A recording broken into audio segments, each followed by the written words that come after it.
திருச்சிற்றம்பலம். தென்னாருடைய சிவனை போற்றி, எந்நாட்டவருக்கும் இறைவா போற்றி. அனைவருக்கும் வணக்கம். கும்ப ராசிக்குண்டான ஏப்ரல் மாத பலன்களை பத்தி நம்ம பார்க்கலாம். கும்ப ராசிக்கு இந்த ஏப்ரல் மாதம் வரும் பொழுது உங்களுடைய ஜென்ம சனி விலகி மேல போயிடுறார். ஜென்ம சனி விட்டாலே மேக்சிமம் 70 to 80% உங்களுடைய லாக் ரிலீஃப் ஆயிடும். ஜென்ம சனிலாம் ரொம்ப பாடாப்படுத்தி ஒண்ணுமே பண்ண முடியாது. 8 திக்கும் லாக்கு தான், எதுவுமே செய்ய முடியலன்ட்டு நிறைய பேர் வீட்டுக்குள்ளேயே ஒரு மூழ்கி கிடந்து வீட்லயும் இருக்க முடியல, வெளியிலயும் இருக்க முடியல, எந்த சூழ்நிலையில இருக்காங்க அப்படிங்கிறது இந்த கும்பராசியை கேட்டு அந்த நபர்களை கேட்கும்போது நமக்கு தெரியும். சோ ஜென்ம சனி விலகி இப்ப அவர் 2ஆம் வீட்டுக்கு போயிட்டார். அவரே உங்களுக்கு 12ஆம் அதிபதி ஆகி 2க்கு போறார். சோ இந்த மாதம் ஏப்ரல் மாதத்துல 3 கிரகங்கள் நீசமாகுது. ஒண்ணு செவ்வாய், இன்னொன்னு பாருங்க சுக்கிரன் அப்படின்னு சொல்லக்கூடிய உச்சமானாலும் வக்ரமாகி 13ஆம் தேதி வரைக்கும் நீச நிலையை அடைகிறார். அடுத்தது பாத்துட்டீங்க உங்களுக்கு புதன். அப்ப இது எல்லாமே உங்களுக்கு என்ன மாதிரி பலன்களை கொடுக்கும் அப்படிங்கிறத நம்ம முழுமையா பார்க்கலாம். ராசி அதிபதி அவரே சனியாகி 2க்கு போறப்போ ஓரளவுக்கு இப்ப இருந்ததை விட ஓரளவுக்கு ஒரு நன்மைகளை வரக்கூடிய நாட்களை செய்து கொடுப்பார் அப்படிங்கிறது ஒரு நம்பிக்கை. அடுத்தது பாருங்க 2ஆம் இடத்துல இவ்வளோ கூட்டு கிரகங்கள் சேர்க்கை இருக்குது.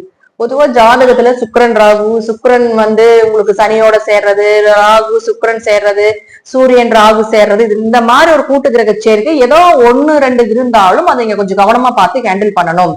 ஏன்னா 2ஆம் இடத்துல இவ்வளவு கிரகங்கள் இருக்கும்பொழுது உங்களையே அறியாம பேசிடுவீங்க. உங்களையே அறியாம சில குடும்பத்துல பிரச்சனைகளை கொடுத்துரும். ஏன்னா இந்த ராகுதான் பெரிய கிரகம், இருக்கிறது ரொம்ப பெரிய கிரகம் ராகுதான். அப்போ இத்தனை கிரகத்தினுடைய பலன்களையும் இந்த ராகு எடுத்து தன்னுடைய ஸ்டைல வெளிப்படுத்தும். அதுதான் ராகுனுடைய ஒரு பெரிய பியூட்டியே அதுதான்.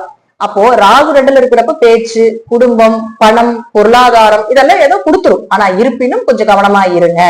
ஏன்னா உங்களுக்கு 7.5 சனி வேற. அப்போ இந்த வக்ரமான கிரகங்கள் நீசமானால் உச்ச பலனும், உச்சமான கிரகங்கள் நீசமான வக்ர பலன் நம்ம ஒரு விதிகள் போன மாசம் சொல்லிட்டு இருக்கோம்.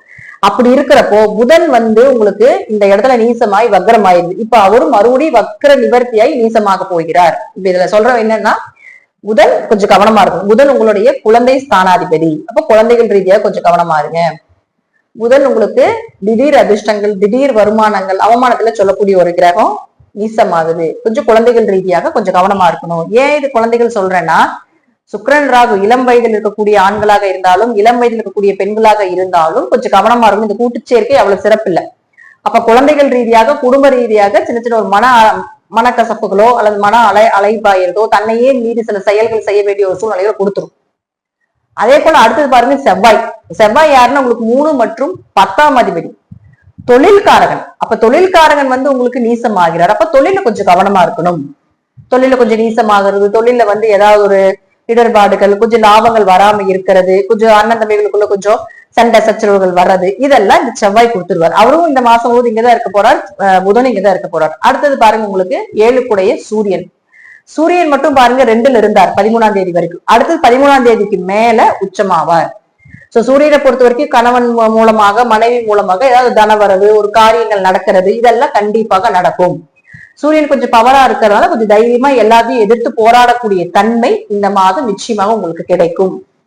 அடுத்தது குருவை பொறுத்த வரைக்கும் 4ல தான் இருக்காரு. 2 கூட 4ல வீடு, மனை, சொத்துக்கள், ஓரளவுக்கு லாபம், இதெல்லாமே ஓரளவுக்கு, அதாவது 7.5 சனி நடக்கிறதுனால குரு இங்க இருந்தாலும் பெருசா கொடுக்கல. ஆனா தேவைகளுக்காக ஏதாவது ஒண்ணு ரோல் பண்ணி கொடுப்பார் அப்படிங்கறதா உண்மை.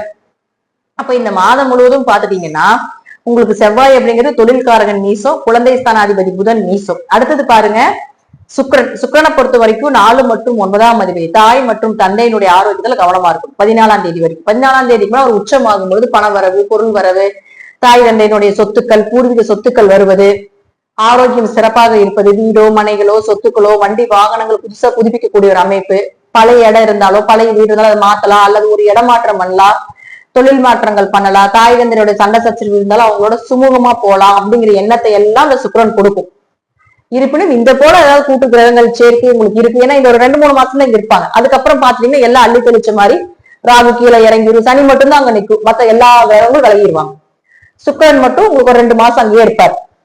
சோ கொஞ்சம் கவனமாக இருந்து செயல்படுத்தினால் இந்த கும்பராசிக்கு பேச்சாலையும் அதே போல பணத்தாலையும் கொஞ்சம் பிரச்சனைகள் வரும் அப்படிங்கிறது மட்டும்தான் முற்றிலும் உண்மை. ஏன்னா ஏகதேசமா 5 வருஷமா உங்களை பேசவே விடாம பண்ணிருப்பார். நீங்களே அமைதியாயிருப்பீங்க, பேசவே கூடாது அப்படிங்கிற அளவுக்கு சனி பண்ணிட்டு போயிருப்பார். அதனால பேச்சே உங்களுக்கு கொஞ்சம் குறைவாதான், யாருகிட்ட எப்படி பேசணும், யாருகிட்ட பேசினாலும் பிரச்சனை ஆகுது அப்படிங்கிறது எல்லாமே கொடுத்துருக்கும். அப்ப அமைதியை அமைதியை கொடுத்திருப்பார். அப்ப லைஃப் ஃபுல்லாவே இந்த ஒரு மாதமும் கொஞ்சம் அதை அப்படியே கடந்த ஒரு 2-3 மாதங்கள் கொண்டு போனீங்கன்னா பெரிய அளவுக்கு இருக்கக்கூடிய பிரச்சனைகள் கொஞ்சம் குறைஞ்சு ஓரளவுக்கு நமக்கு நன்மைகளை ஏற்படுத்தி கொடுப்பார்.